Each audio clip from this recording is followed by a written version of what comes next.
بشي هغه پیغمبر چې نیم سوه کاله د هغه په لار کې قرباني کړي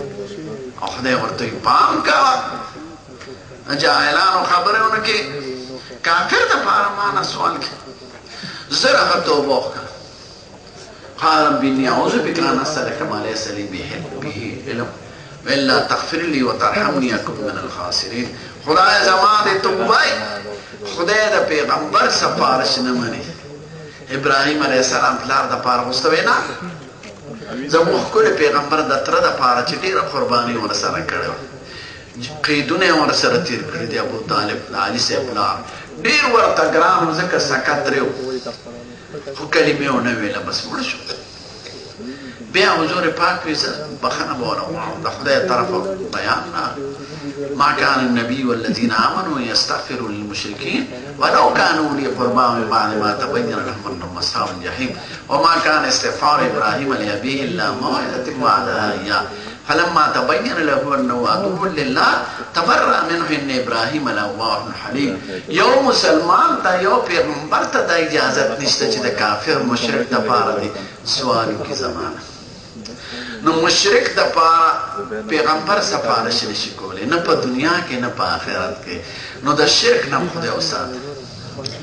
د شرک نه داسې یریږئ لکه د سور اور نه چې سړی یریږي او د سخت ګرم بجلی نه سړی یریږي بغیر د خدای پاک نه به بل چاته آواز نه کوي بغیر د خدای پاک نه به د نفع او د ضرر څوک مالک نه ګڼي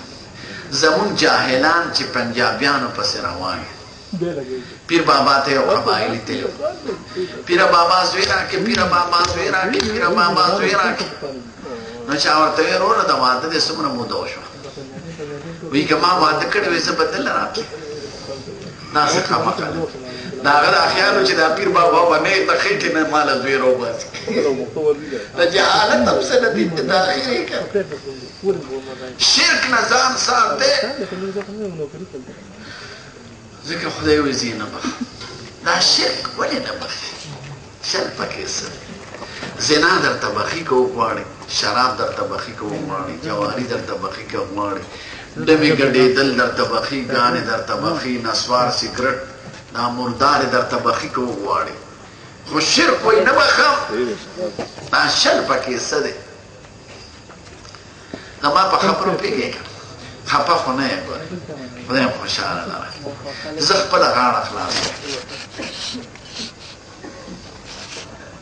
زما دا پیران بدي شي ځکه شرک راځي د پیرانو په لار ګناه ډاکي غلاګانې د بدماشانو په لار راځي او شرک او بدعت د پیرانو زبرګانو د لوی لوی ګیرو شاخانو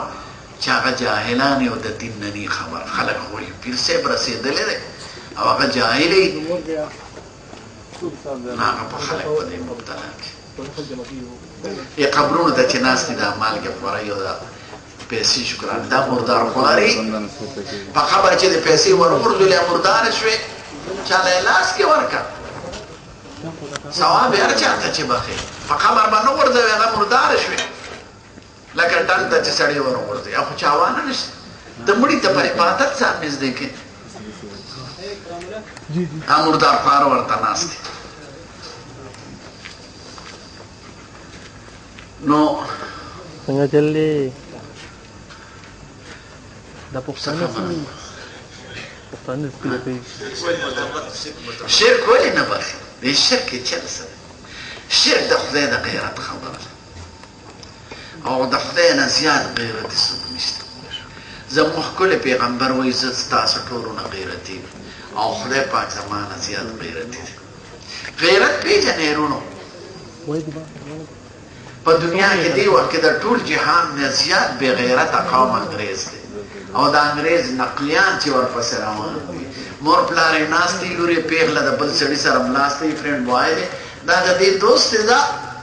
کوټه کې ورسره پرته وي سړی او ښځه چې یو ځای کېږي د تبلیغ والو څه خبره څه تقاضا به یې پورته کېږي که نه دا خو دومره بوډا ملا وي چې ګیرې ځمکې ته رسي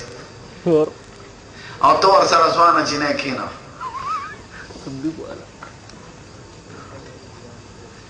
نو دنیا کې بې غیرته قوم دی وخت کې انګریز دی او زمونږ دا ورپسې مردار دی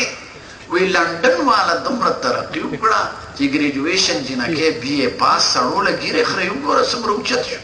وایي مردارو د دغې ښځو نه خبر یې چې څو سړي پېښېږي سپی به تېښي زمونږ دا نقله اوس زه لاوړم ته وګوره ښځو لاسونه بربنډ کړه څه ورځې پس په پرتوګ مباسي ځکه چې لندن کې ډېره لویه ترقي شوې ده هغې کې ده انا لله و انا الیه راجعون خدای ډېر سخت غیرتي دی زه ګورې تاسو سره خطاب کوم تاسو راته مسلمانان پښتانه غیرتیان ښکارئ ستاسو یو پښتون مسلمان یې ښځه مې ښځې نه چې عینک مات شو خلک وایي زه خیر دی طالب له وظیفه ډېره ورکړه خیر دی الوی جومات ته ولېږله خیر دی استاد له جامې یوړې خیر دی واړه ته خیرن پاتې شو خیر دی روډۍ کې مالګه مرچکې زیات شو خیر دی وایي کېږي پکې د بادام ګل مور او که د بادام ګل د جومات استاد سره په 10 منټه په کټ کې بړستنه کې بربنډ اسمبلي نو خاوند غیرتي دا برداشت کوي که دا وایي چې د بادام ګل پلاره ولې خفه کېږي ټوله شپه تا سره ملاست دی نو که یو 10 منټه دغه ستا استاد هم دی زما هم استاد دی جومات کې مونځ راکوي یو 10 منټه ورسره سملاستم نو په ما کې څه کمې راغی نو ته به ورته څه چې یا د ټتې لور یا د بې غیرتي لور جومات استاد ته به د جامې وړې وې حلوا به دې وړې وه چرګ به دې ور وړم دغه خبره خو صرف زما ستا په منځ کې ده که دا ښځه د خاوند د پلار سره سملي خاوند دا برداشت کوي که د خاوند د رور سره سملي د خاوند د دوست سره سملي د دغې کار دپاره نو غیرتي خاوند دا برداشت کوي د ښځې هر غلطي برداشت کوي خدا یې ونه برداشت کوي دا خو زما او ستا په دغه شان د عبادت یو مزې دی تړون دی زمونږ د لوی خدای سره خدای راته وایي ما د الله سترګې درکړې دي ما د الله بدن درکړی دی ما د الله لمر پیدا کړی دی ما د الله سپوږمۍ پیدا کړې ده زه در باندې باران مروم دا ځمکه د الله ما درکړې ده دا لاسونه ته سوال د بل نه کې دغه د عبادت سلسله دا صرف د بنده او د خدای په منځ کې ده دا خدای دا بل چا سره نه برداشت کوي هر ګناه درته مخې خو شرک درته نه مخې زما په خبرو پوهېږې غیرت خو پېژنئ دا چرګ چې کور سړي ساتلي او د بار نه چرګ راشي دی ورپسې منډه کړي چې څو پورې د کور نه نیوخ کړي او د کوڅې نه یې لیز غلولې نو د دې چرګ د چرګ سره په ناظمې جګړې که په سیاسي کرسۍ جګړې چرګ یو غیرت چې دا چرګ زما شي ځینوله رانشي هر حیوان کې غیرت ته بې اندازې په خپله ښځه خفه کېږي بغیر د خنزیرانو نه ما لیدلی دی د انګریزانو په ملکونو کې